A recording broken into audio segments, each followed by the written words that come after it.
బండి వెళ్తున్నాం కదా అది పక్కన మళ్ళీ వెళ్ళిపోతున్నాం కదా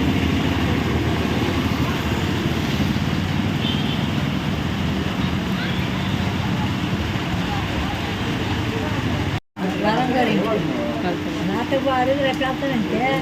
రేపు వెళ్ళినప్పుడు రేపు తెల్లారికి రానప్పుడు చాలా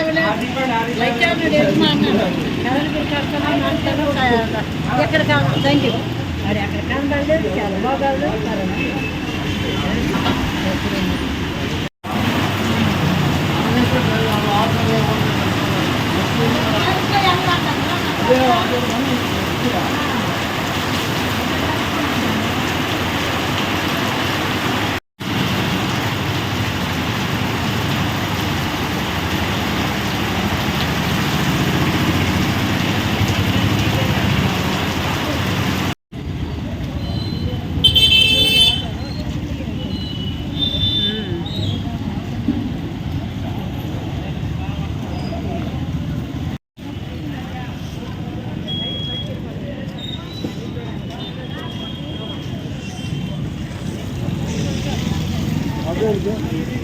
అదే